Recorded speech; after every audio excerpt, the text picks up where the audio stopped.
In the year 1866, a sea monster was sighted by merchant ships at various times in every ocean of the world. It was larger than a whale, long, cigar-shaped, gray-mottled in color, and when approached, disappeared beneath the surface so rapidly and mysteriously that no one could get near enough to classify it. What was it?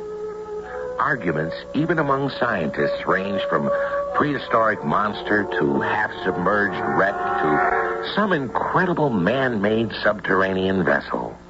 For myself, Professor Aronnax, I am convinced it is a machine. That can roam the world at will, Mr. Secretary, submerge for incredible lengths of time, and is at least the size of the largest whale? Incredible, I know, but as Secretary of the Marine, I would value your opinion. Well, then, consider the sightings of Australia and in the Pacific by the steamship Phoenix and the Columbus.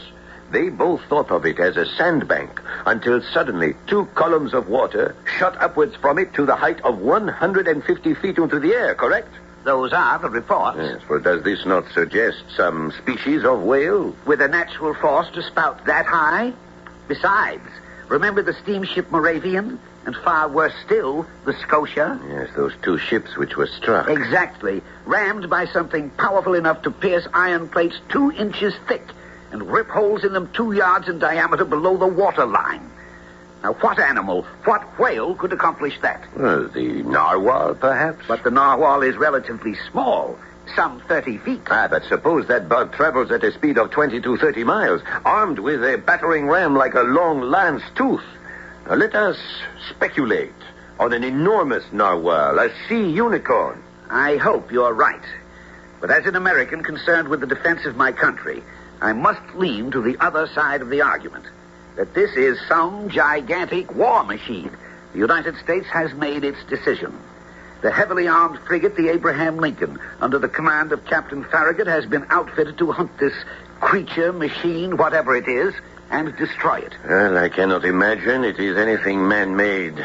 Would you care to join the Abraham Lincoln in its search? Well, I am just about to return to France, Mr. Secretary, but why me? Because in your capacity as professor to the Museum of Natural History in Paris, we consider you the foremost marine biologist in the world.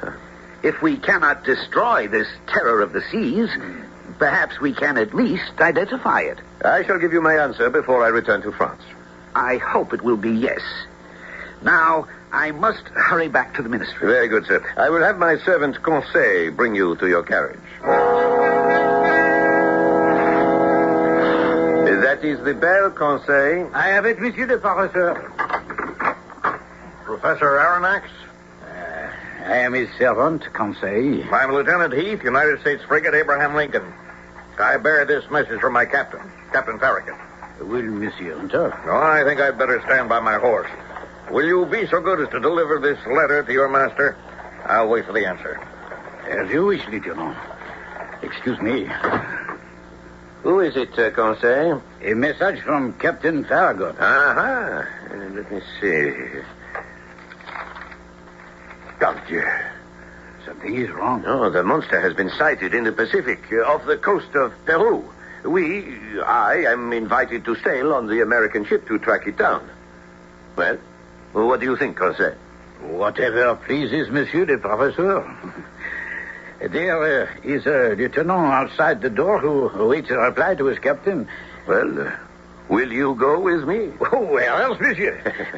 Shall I tell the lieutenant? No. I will tell him myself. Finish our packing. We should sail from Brooklyn with the tide. Oui, monsieur. Lieutenant, I am Professor Aronnax. I shall serve, sir. What message do I bring my captain? That I and my servant accept a gracious invitation from him and the United States and will be aboard before the tide turns. Monsieur Pierre Aronnax? Yes, the same, and this is my servant, Conseil. Conseil. I'm Captain Farragut, and the large gentleman beside me is Canada's gift of whalers, the finest harpooner in the world, Ned Land. Pleased to make your acquaintance, Professor. Conseil. I am particularly pleased to make yours, Mr. Land. We will need all your skill if we are to capture this creature who has managed to terrorize the world. Lieutenant Heath, have we slipped mooring? We have, sir. Very well. Full engines ahead. Set the men to the shrouds. We'll clap on all sail before we clear the headland. And so began the great adventure, with all of us straining forward in anticipation, almost as though the monster would come boiling out of the water the moment we had cleared the harbor. But it was to be many weary days and weeks before that happened. Until further proof, Professor, I'd have to deny that any whale or sea unicorn such as you described could pierce the hull of a ship. My legend is full of stories of ships the narwhal has pierced through and through. Wooden ships, perhaps, not the iron plates of a steamer. There might just be such a creature as your narwhal. And if there is, I can't wait to sink my harpoon in him.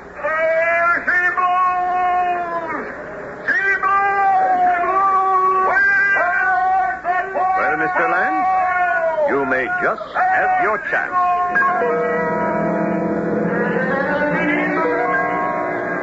But what the lieutenant had sighted proved to be a real whale, a whole school of them, in fact, and not the monster we were seeking. Still, the encounter was to establish one thing, that Ned Land was a formidable friend, and his skill with a harpoon was beyond belief. She blows, Mr. Land. Which side shall we come up on her? Steady as you go, Lieutenant. Pull up hard to starboard as we fetch her. Good job, Max, lads. We're headed for a kill. Just as she runs. Pretty, lads, pretty. Driver, now. Come on out. Ship forward and hold fast. Beautiful. Now. Back.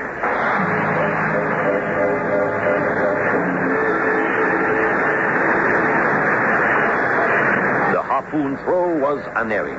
The bar bit sure and true, and suddenly, as the great mammoth reacted to the strike and sounded deep, our frail boat was streaking through a white, curling foam. Flag off on the line. Let her run. Let her sound. She's ours, lads. She's ours.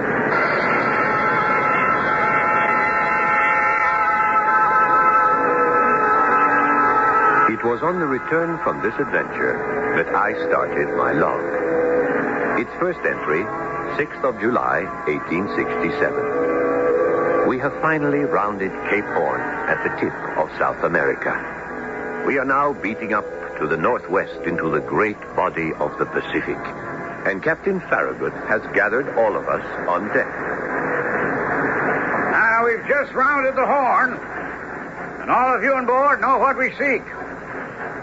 I'm empowered by the United States government to offer prize for the first man to sight this scourge of the seas, whatever it is. And the prize is a purse of $2,000. It was an excitement that was gradually ground to boredom, as during the next wearying 4 months we crisscrossed the waters of the Mid and North Pacific. Finally, on the 5th of November, with the coast of Japan only about 200 miles to leeward, the great moment arrived. Night was approaching, and 8 bells were striking. Every eye, telescope, set of glasses was still fixed on our horizons. Look sharp, Conseil. This may be the last chance of pocketing that $2,000. If I may be permitted to say, monsieur, I never counted on it. You are right. It is a foolish affair, after all. So much time and emotion lost. When we could have been back in France 6 months ago.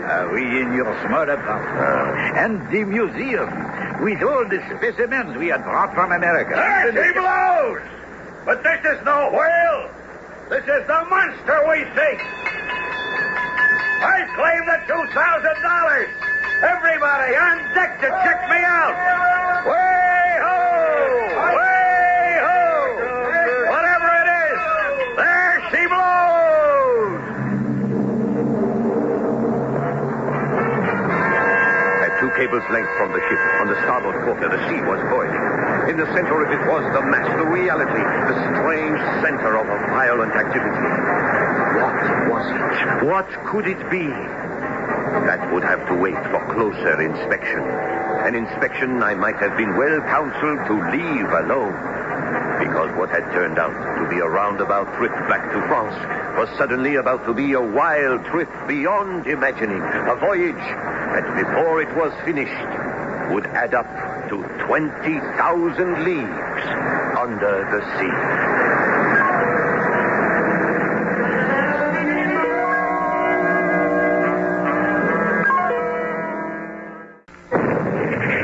Is that a hit, Captain? No, sir, not yet. Another ball to the right. Keep your eyes on it, Mr. Aronnax. Hey, right on target. But I slid off without damage. Hold steam ahead. I'll pursue that beast till my ship bursts. How fast are we going, Captain? 19 3/10 miles. It can't outdistance us.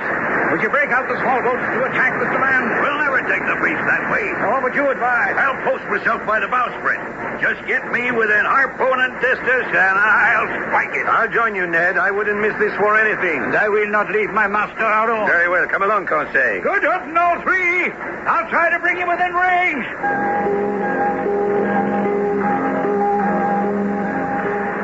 Night was coming down as the three of us clung to the twisting, heaving bow of the ship, water streaming back as she cut through the waves. Ahead of us, suddenly still, floating on the surface as we cut towards it, lay the great narwhal. Ned Land, one hand grappling the martingale, the other brandishing his harpoon, leaned out with us over the water. Then, all of a sudden, the monster came to life, the huge, dark mass suddenly glowing as it twisted toward us. Look out ahead, Ned! I'm watching, Professor. Oh, yes, it's enormous. It must be nearly 300 feet long. Well, let's see how it likes the taste of a harpoon. Aye? Yes, Conseil, but the harpoon bounced away as though it had hit armor. I didn't stop it. But you may have hurt it. Yes, but not stopped it. Look out! It's trying to attack us.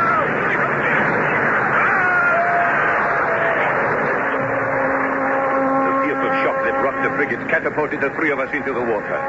It was dark by now, and thrashing about, I was conscious that our ship was disappearing into the night. I was struggling and yelling, "Help! Help!" If Master could be on my shoulder, he could swim with more ease. Okay. It is you. Oui, Master. And our ship. When I threw myself into the sea, I heard men cry that both screw and rudder were broken. And we are lost. Oh!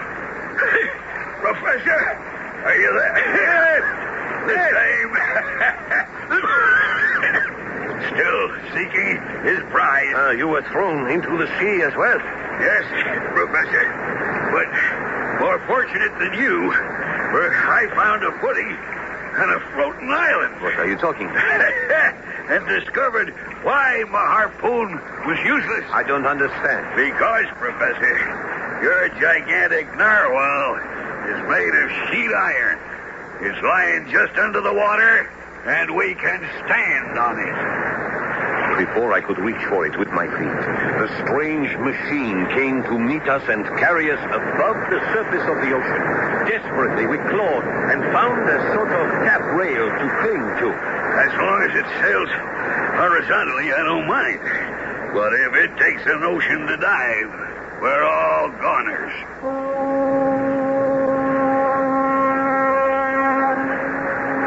In the light of the moon, I could see the silhouette of our ship some 5 miles off, fading over the horizon. There was no more time for talk. Only time enough to lash ourselves to the railing and ride out the night. A long night, during which, from sheer exhaustion, I blacked out.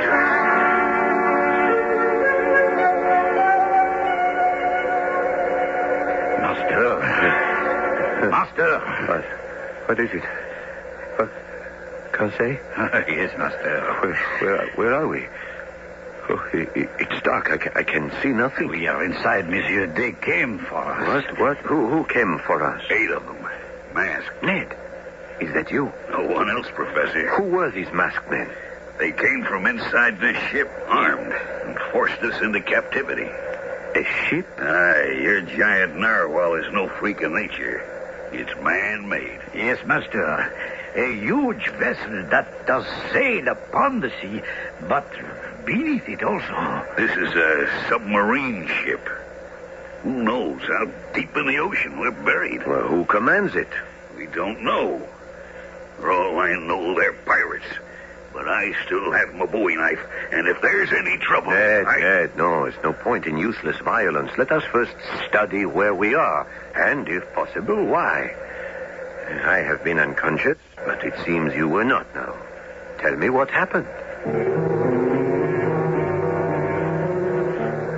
But he had little to tell me, beyond the simple facts that 8 masked men had driven us into the dark, confined cell in which we found ourselves, and that the language they spoke, however little it was used, was unfamiliar.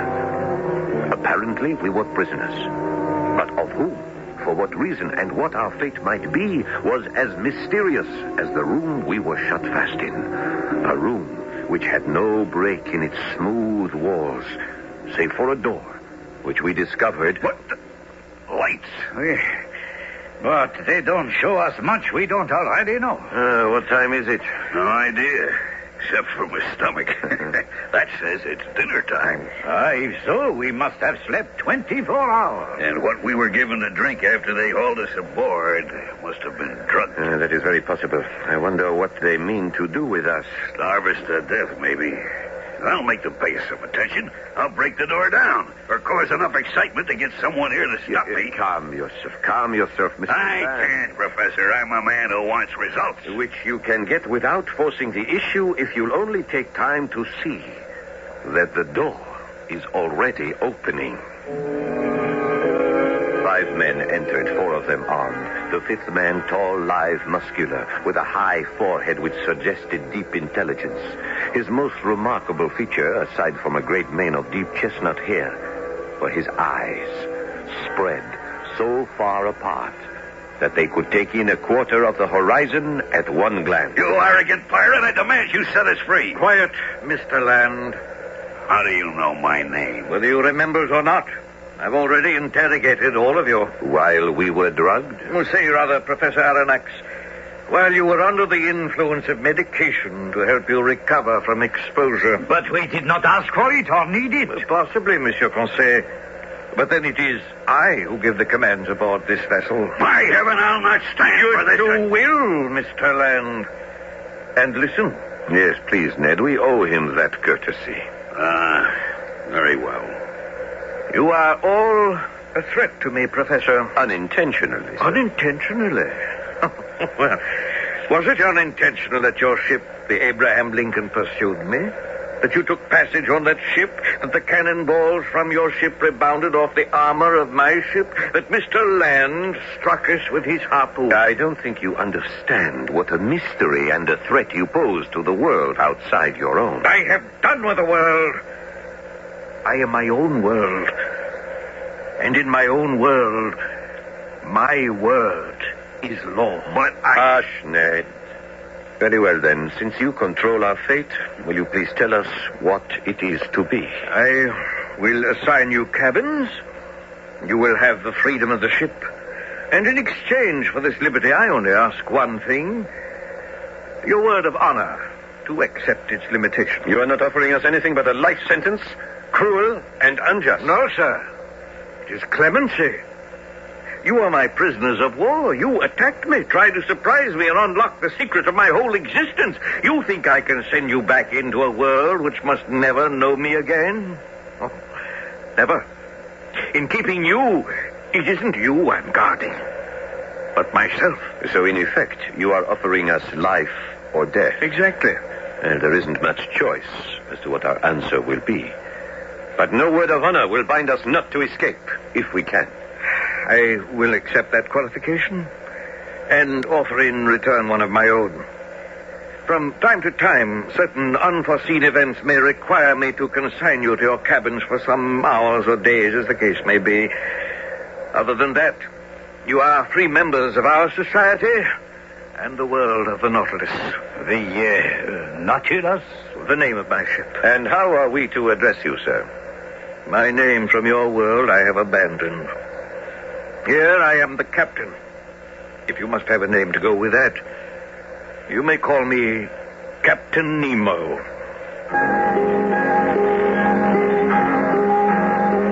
In the next days, I was to become amazed by the wonders of this strange world in which I found myself. The spacious cabins, the drawing room, the dining room, the library, and the control cabin all left me breathless. But most of all was the construction of the ship itself, its engines and its capabilities. Dining with Captain Nemo, he seemed to have no hesitation in answering whatever question I raised. Did you enjoy your dinner, Professor? It was excellent, Captain.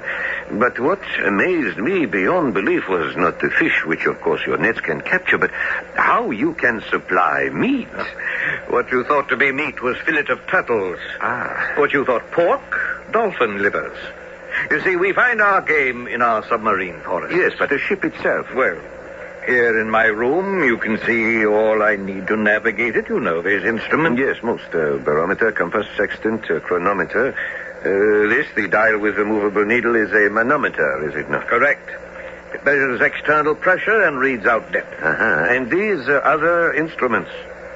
Do you really want to know? Well, I don't want to pry into any secrets. Oh, my dear Professor Aronnax, I need have no secrets from you. I am grateful for your trust in me. Oh, it is not a matter of trust. Where could you break it? Since I can assure you your life belongs here on the Nautilus. I will not permit you, or anyone, including myself, to leave this ship alive. Now, Professor, I brought the Nautilus to the surface. You see where we are now. We have climbed by the central staircase to the steersman's cage, all glass enclosed, as you see. But it is not this way when we are submerged. Oh, no. This and the other glass cage like it forward, which contains our great searchlights, are retracted into the body of the ship when we go down, as is the longboat. The longboat? Oh, you see the swell of the hull between the cages? Beneath those plates lies a small boat which can be released either on the surface or by a watertight arrangement when submerged. There. We've taken our bearings, and this voyage is about to begin.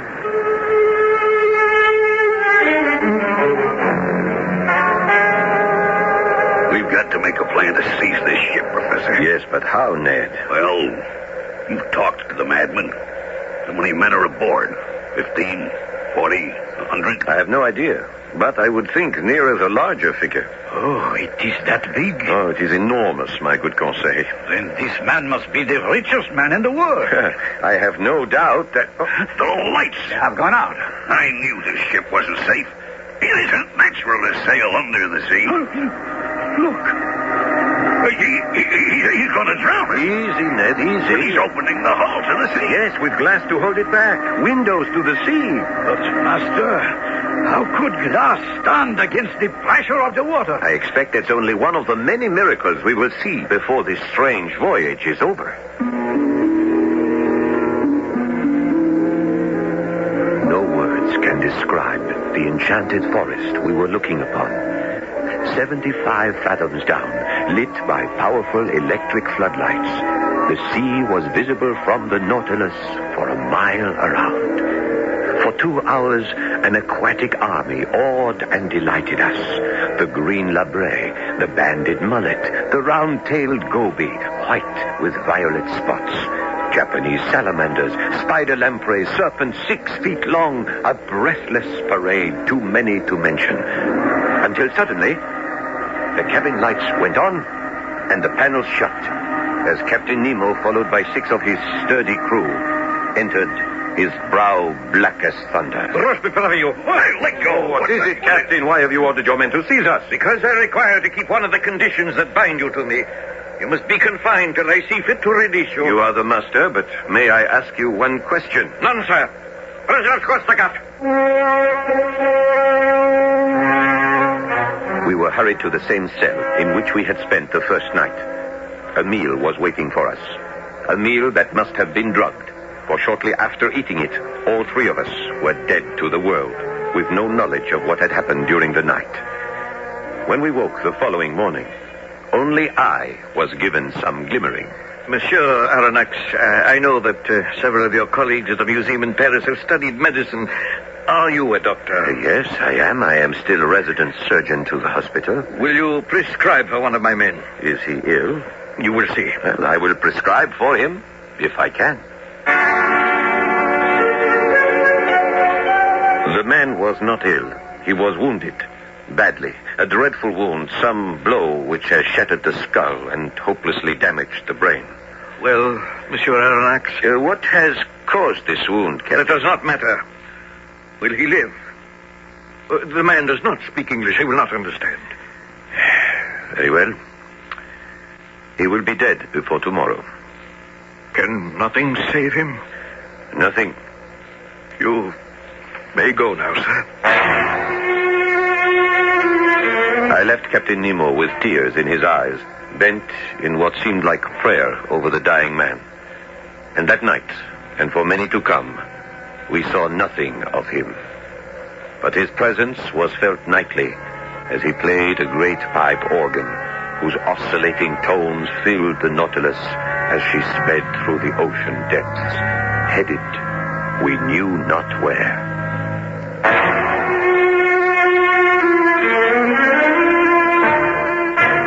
Then one morning, the ship's engines were stilled, and the captain came to me. Monsieur Aronnax, would you like to walk with me in the forest? Oh, I would be glad to set foot on dry land and breathe fresh air again. The walk, I project, will be on the sea bottom. Its object a sad one, and not without danger. But how will we walk at this depth? In the diving gear I have designed, in which you will be as comfortable as a man on the surface. Ned and Corset were of the same mind.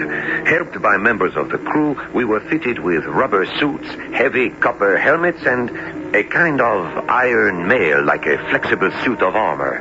Heavy leaden shoes and the tanks on our backs completed it all.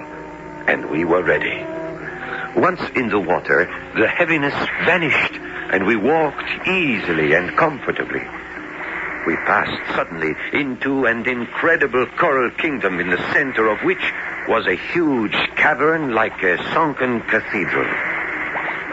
It was only then I saw that the crew were carrying an oblong shape. Facing us was a huge cross of coral. And now they took this coffin, for that is what it was, and laid it gently beneath the cross.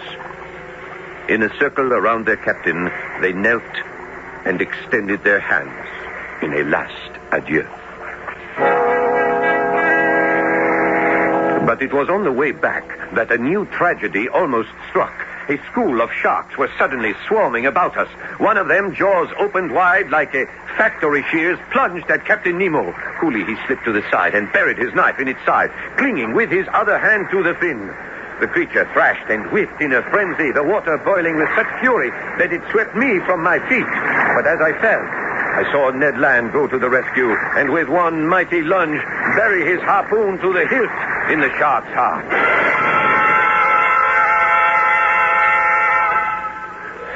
Are you all right, Captain Nemo? Quite. Thanks to you, Mr. Land. I owed you that one. Makes us even. Now will you let us go? Never. You expect us to live and die aboard this boat? It is the world I've chosen. But not the one I did. You chose to invade my world. I leave yours alone. What about that dead man you buried today? How'd he get killed? Be silent. That wound was no accident. He got that in a battle. Who told you? What is it you're trying to revenge yourself on? Who are you? That secret will go with me to my grave. If my men and I are outcasts, it is because we want to be.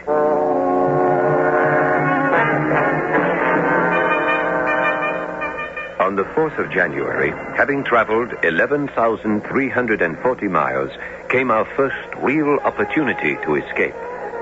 I was up with Captain in the helmsman's cage as we sailed on the surface near the coast of Papua, when suddenly... An accident, Captain? No, an incident. Yes, but we are fast aground in open sea. The tides are not strong in this ocean. You have little hope of setting the Nautilus free. It is true that the tides are weak, but have no fear. In 5 days, the moon will be full and we will float again. Now, if you will excuse me, I have duties below. Professor. Yes, Ned. Now's our chance to escape. We'll all have to leave this ship. For you mark my words, this piece of iron will navigate neither under or over the seas again. Yes, I don't despair as you do, Ned. I will give the captain his 5 days to see what the moon will do to float us off. The captain is right, friend Ned. For God's sake, just to set foot on land again, to find some game, some fresh meat. Now it is Ned who is right, master. Will you not ask the captain for permission to go ashore? I will ask him, but I am afraid he will refuse. But to my amazement, he not only gave his permission, agreeably enough, but even furnished us with guns and hatchets. I should have known he had little to fear. We had spent 4 days ashore, and we had just dined on delicious game fowl, succulent yams with thick slices of breadfruit pie. What was that?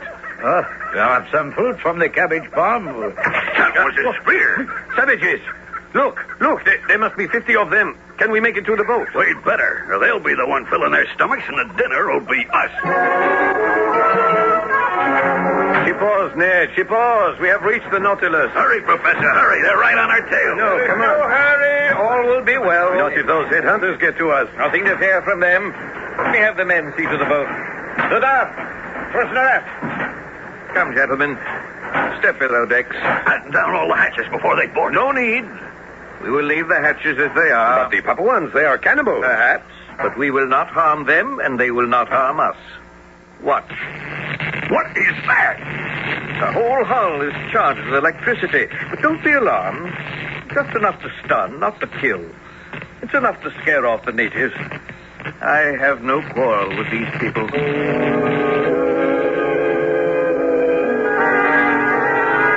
What can I say of the miracles performed by Captain Nemo, even to the fact that just as he had predicted at the exact hour, on the 5th day, the last waves of the tide lifted the Nautilus again to continue her endless journey under the waves.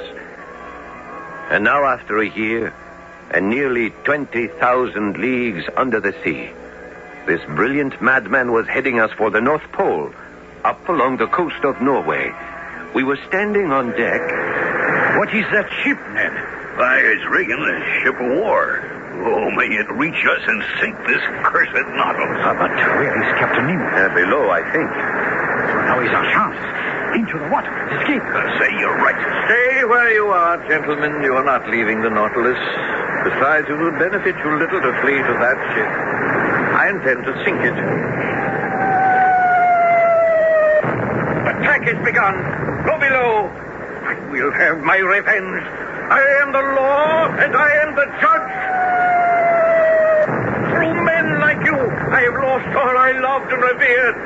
Country, wife, children, all that I hated before me. And I will strike them down with the spell of the Nautilus. Die! Die! Die!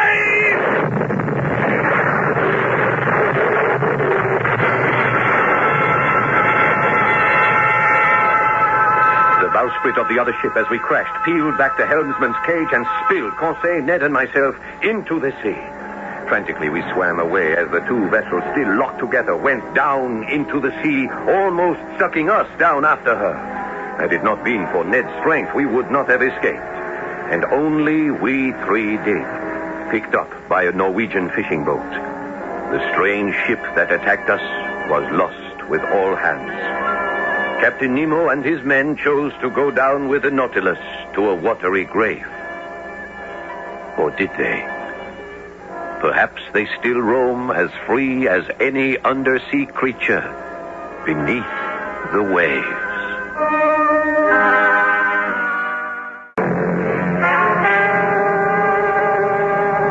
Our cast included Paul Hecht, William Griffiths, Ian Martin, and Jackson Beck. The entire production was under the direction of Hyman Brown.